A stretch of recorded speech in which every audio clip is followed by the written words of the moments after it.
여러분, 살면서 이런 생각 해보신 적 있으세요? 나 이 나이 먹도록 뭘 한 건가? 자식들은 다 컸고, 직장은 은퇴했거나 곧 앞두고 있고, 그런데 이상하게 뭔가 마음 한켠이 텅 빈 것 같은 느낌. 바쁘게 살아왔는데 막상 여유가 생기니까 오히려 더 불안한 느낌. 이거 혹시 지금 여러분 이야기 아닌가요? 오늘은 쇼펜하우어 시리즈 5편입니다. 지난 4편에서는 30대, 40대 직장인들이 느끼는 불안을 다뤘는데요. 오늘은 인생의 후반부, 50대 후반에서 60대 이상 분들을 위해 준비했어요. 젊은 세대의 불안이 어떻게 살아야 하지? 라면 이 시기의 불안은 조금 달라요. 나 잘 산 걸까? 앞으로 남은 시간을 어떻게 보내야 하지? 이렇게 늙어가는 게 맞는 건가? 이 질문들이요. 쇼펜하우어는 말년에 이런 말을 했어요. 인생의 전반부는 행복을 찾아 헤매는 시간이고 후반부는 불행을 피하는 법을 배우는 시간이다. 오늘 이 말의 의미를 천천히 같이 풀어볼게요. 이 시기의 불안은 다르다. 60대 전후의 불안은 젊은 세대의 불안과 결이 달라요. 은퇴를 앞둔 박 선생님 이야기를 해볼게요. 38년을 교단에 섰어요. 정년퇴직이 6개월 앞으로 다가왔어요. 평생 선생님이라고 불리며 살았는데 이제 그 호칭이 사라지는 거잖아요. 퇴직하고 나면 나는 누구지? 아침에 일어나면 갈 곳이 없어요. 후배 교사들이 바쁘게 지내는 걸 보면 괜히 소외된 느낌이 들어요. 자식들한테 짐이 되는 건 아닌지, 건강은 언제까지 버텨줄지, 노후 자금은 충분한 건지, 이 복잡한 감정들이 뒤섞여서 쉽게 잠을 못 이루는 밤이 늘어요. 이분의 이야기 어디선가 낯설지 않으시죠?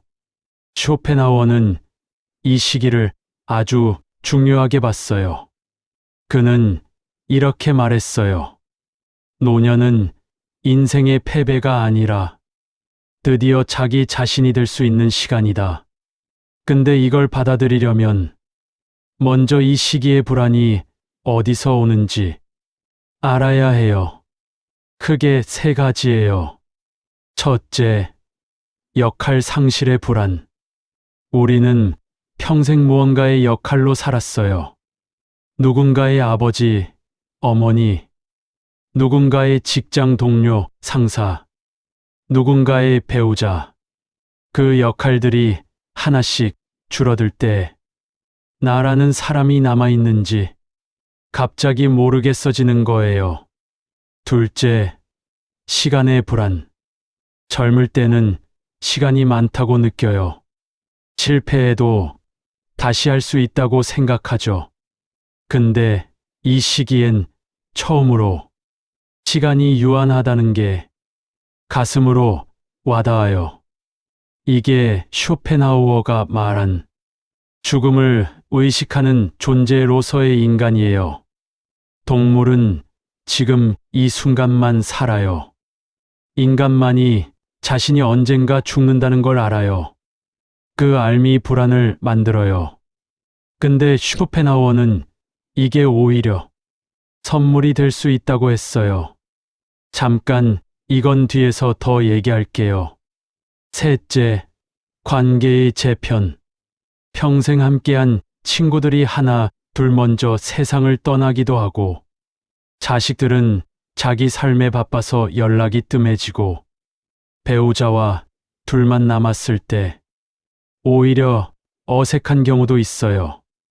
이 고독감.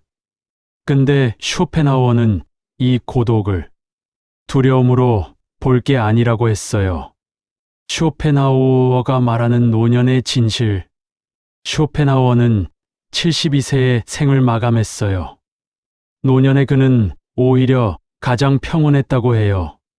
젊은 시절 그렇게 불같이 세상을 비판하던 사람이 말년엔 매일 산책을 하고 음악을 듣고 조용히 글을 읽으며 지냈어요.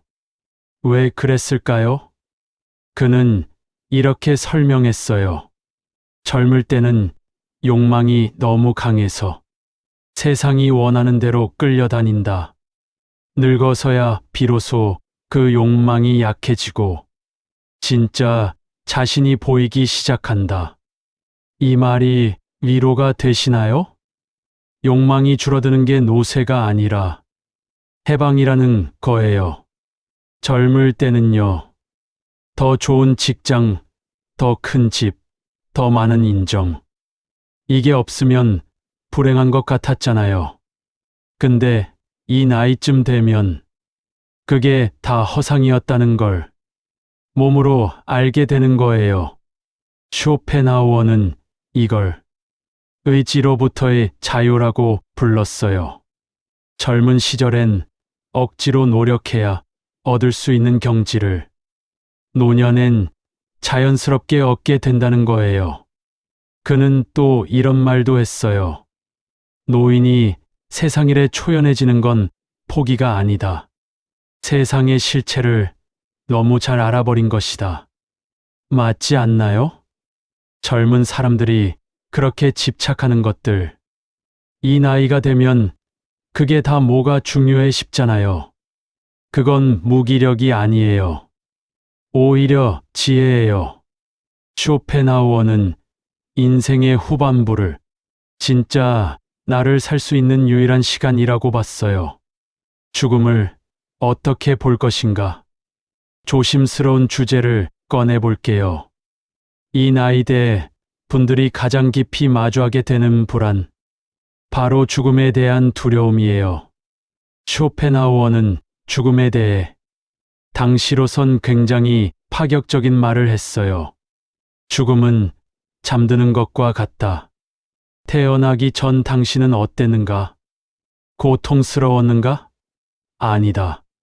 죽음도 그와 같다. 이게 허무주의처럼 들릴 수 있어요. 근데 사실 그의 의도는 달랐어요. 그는 죽음을 두려워하는 이유가 나라는 게 영원히 존재해야 한다는 집착 때문이라고 봤어요. 그리고 그 집착에서 벗어날 때 오히려 지금 이 순간이 훨씬 소중해진다고 했어요. 이걸 현대식으로 바꾸면 이런 거예요. 내가 언젠가 없어진다면 지금 이 햇살이, 이 밥 한 끼가, 이 대화가 얼마나 귀한 건가. 죽음을 의식하는 게 삶을 더 풍요롭게 만든다는 역설. 호스피스 의사들이 공통적으로 하는 말이 있어요.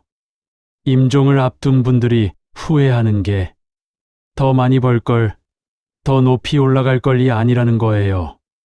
더 많이 웃을 걸, 더 솔직하게 사랑한다고 말할 걸, 그냥 더 여유 있게 살 걸. 이거거든요. 쇼펜하우어도 같은 말을 했어요. 삶의 마지막에 남는 건 당신이 이룬 것이 아니라 당신이 느낀 것이다. 인생 후반을 위한 쇼펜하우어의 3가지 처방. 그럼 구체적으로 이 시기를 어떻게 살면 좋을지 쇼펜하우어의 지혜를 빌려볼. 비교를 내려놓아라. 이 나이에도 비교는 계속돼요. 저 집, 자식은 뭐가 됐다더라. 누구는 퇴직금으로 뭘 했다더라. 저 양반은 저렇게 건강한데 나는. 근데 쇼펜하우어는 말해요. 타인의 의견은 당신 삶에 실제로 아무 영향도 미치지 않는다. 당신이 신경 쓰기로 결정할 때만 영향을 미친다. 평생 남의 시선을 의식하며 살아왔다면 이제는 그 짐을 내려놓을 때가 됐어요.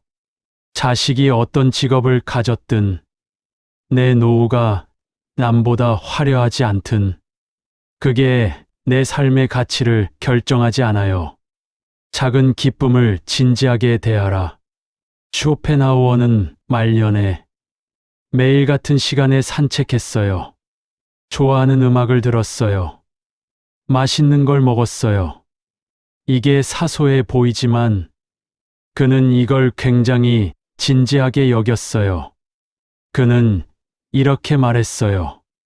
행복은 큰 사건이 아니라 작은 기쁨들의 연속에 있다. 여러분은 요즘 뭘 할 때 기분이 좋으세요? 텃밭 가꾸기, 손주 얼굴 보기, 좋아하는 드라마 보기, 오래된 친구와 전화 통화? 그 시간들이 사치가 아니에요. 그게 이 시기에 가장 중요한 시간이에요. 고독을 친구로 삼아라. 이 나이에 혼자 있는 시간이 늘어나는 건 자연스러워요. 근데 많은 분들이 그 고독을 불행의 신호로 받아들여요. 쇼펜하우어는 정반대로 봤어요. 완전히 혼자일 수 있는 사람만이 진짜 자유로운 사람이다. 혼자 있는 시간에 평생 하지 못했던 생각을 해보세요. 나는 뭘 좋아했지?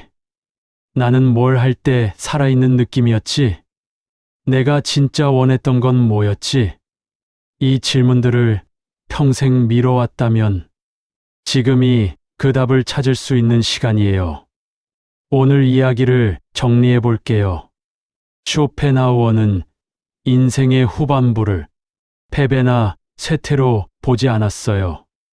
오히려 평생 쫓아다닌 욕망에서 드디어 자유로워지는 진짜 나를 살 수 있는 시간이라고 했어요. 불안한 건 당연해요. 변화가 많은 시기니까요. 근데 그 불안을 피하려 하지 말고 한번 들여다봐 주세요. 내가 무엇을 잃을까봐 두려운 거지? 그 답을 찾다 보면 진짜 소중한 게 뭔지 보이기 시작해요. 쇼펜하우어가 말년에 남긴 말로 마무리할게요. 나는 내 삶에서 많은 것을 잃었다. 하지만 마지막에 깨달은 건 처음부터 내 것은 그리 많지 않았다는 것이다. 그리고 지금 이 순간 내 것인 것들이 사실 전부였다는 것이다. 오늘도 들어주셔서 감사해요. 여러분의 인생 후반부가 풍요롭고 따뜻하기를 진심으로 바랍니다. 쇼펜하우어 시리즈 5편이었습니다. 지난 4편과 이어서 보시면 더 깊이 와닿으실 거예요. 혹시 이 영상이 주변에 필요한 분이 계시다면 조용히 공유해 주세요. 댓글로 여러분의 이야기도 들려주세요. 어떤 말이든 반갑습니다. 다음 영상에서 또 만나요.